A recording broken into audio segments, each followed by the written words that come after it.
Hey, what's up guys, it's Astria. A few of you said you liked this video format, so I figured I'd do it again. Today we're not really going to be going anywhere, but we are going to be going really fast. As some of you may know, there is a planet pack for SFS called RSS, or Real Solar System.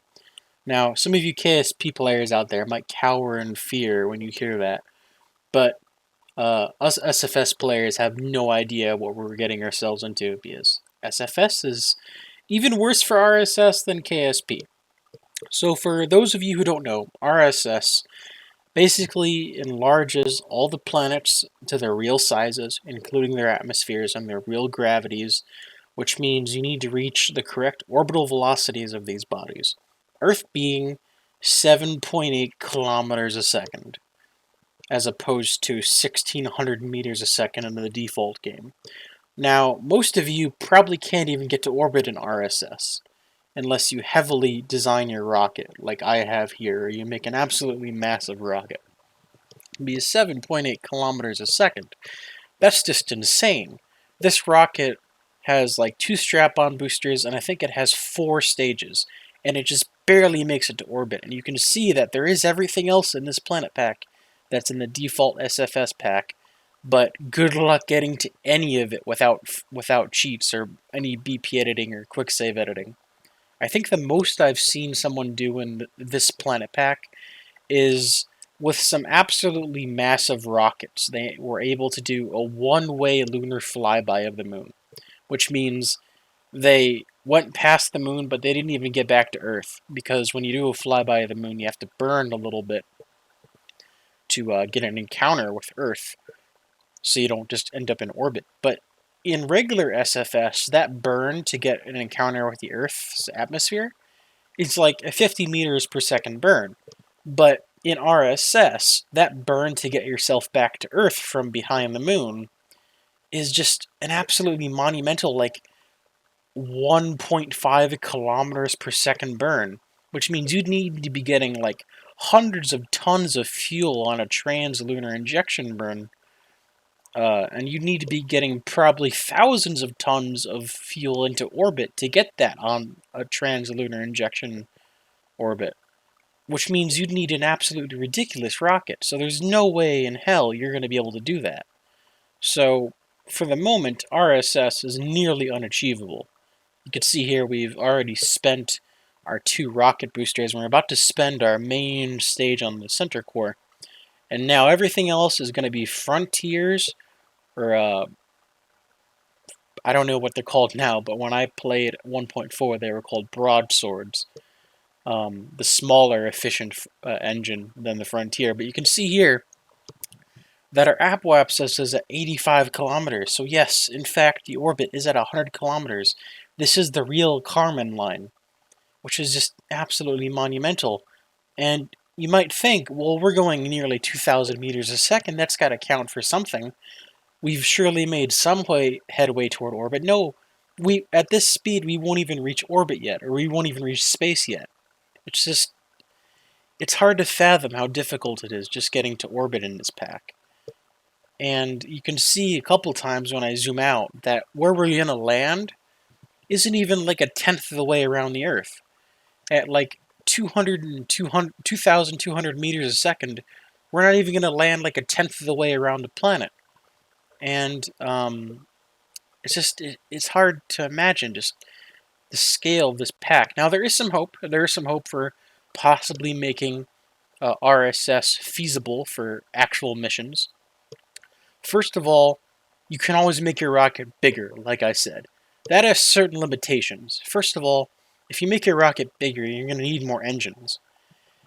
And that has a problem of its own. When you have a certain amount of engines that are not on the first stage, because you can just turn all the engines on the first stage all at once and then they all turn on. But when you have a second stage and third stage with, let's say, I don't know, the average number of 20 Titan engines on your second stage, the amount of time it's going to take you to turn on 20 Titan engines is going to cost you massive fuel amounts. And if you were able to turn on all 20 of those Titan engines all at once, with, let's say, a staging update, which is probably coming soon for SFS, then you might be able to recoup some of those delta V losses if you could turn on all those engines at once and detach the stage that is empty right away.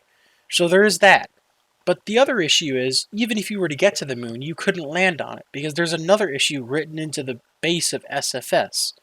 When you have a body that's beyond a certain size, I believe it's 1 million meters, when you have a diameter of a body beyond 1 million meters, it no longer has a surface. It turns into a gas giant. That's why Jupiter and the Sun don't have a surface. They're above 1 million meters, so in the game's eye, they're a gas giant. Now, as you probably guessed, the Earth being 1-to-1 scale in this pack is a gas giant, so you can't actually land on it. But you're probably asking, well, how did I take off then? Well, I obviously took off from the landing pad, or the launch pad, and the launch pad is a surface, a solid surface, no matter what planet it's on. You could put the launch pad on Jupiter and load a rocket there, and you'd still be able to take off. So that's kind of what I did here. So I can take off, and I can slow down and deploy the parachute, but I'd never touched down anywhere. Now, yes, you could go to the moon and get to zero velocity at zero altitude and then immediately take off and say you technically landed on the moon. And that would still be a really hard feat in and of itself, but it's not really satisfying. You'd need to land on an actual surface and return to an actual surface for it to be a moon mission, in my eyes. So, for the moment, moon missions, or really any missions to any planet that involve landings, are really impossible in RSS. So you're probably asking, why play RSS? Well, it teaches you a couple of skills. Playing RSS teaches you to really engineer your rockets better. It teaches you the absolute necessity of efficiency that you don't get in the base game. It requires you to have ingenuitive like staging and stuff like that. It requires you to use proper engines and not use too many engines, because if you have, like, let's say 20 frontiers for maximum efficiency on your first stage, you'll get delta V losses because you'll have too much weight in terms of engine weight. So you really got to balance your rocket.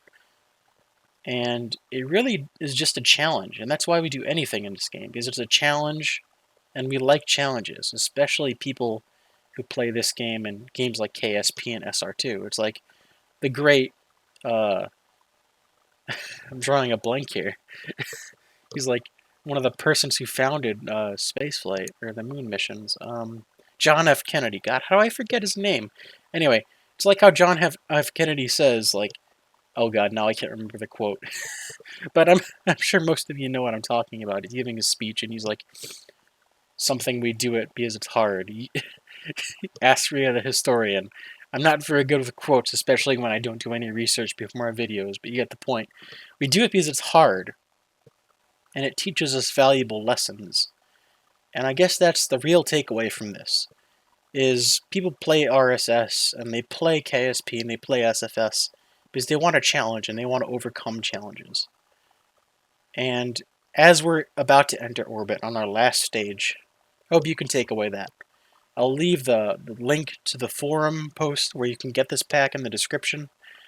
And I really hope you enjoyed this video. And you can see there that the Earth is like really huge, and the atmosphere is like a skin on an apple compared to the Earth. It's crazy. And I think I'm going to do a couple things here before the video ends. So I'm obviously going to get in orbit after like 10 minutes, which is just insane. It's realistic though, because you know when you get to space on the Falcon 9, it doesn't take like 2 minutes like an SFS. It takes like a good 10 minutes, which is about what we took. And before we end the video though, I'm going to, just for fun, I'm going to see how far or how close we can get to the moon with the fuel we have remaining in this stage. And I think we're going to have around 18% or 16% fuel remaining. There we go, 18% or 17%. Let's see how far we can get. By the way, just let me know how far you think we're going to get in the comments down below. Do it right now before we start. Let's just see what you think we're going to get to, and then compare it to what we actually get to. You can also see that orbiting the Earth really does take 90 minutes, just like it would in real life, which is just crazy. But here we go. We're about to start burning. Now, I can't make a prediction because I know what we're going to get to, and I don't want to spoil it, even though it's going to, like, be revealed in, like, 5 seconds, but go ahead, leave a comment now, last chance. Although these astronauts are rather command module is going to be trapped in orbit forever, but there's no surface for them to return to anyway, so it's not like they're going to be missing out on anything. So there we go. 5,400 kilometers. Not even a tenth, or probably not even a 20th of the way to the moon. So truly, this pack is just insane. Anyway, guys, I hope you enjoyed. Be sure to like and subscribe, and I'll try to come out with another video like this sometime soon. This is Astria, signing off.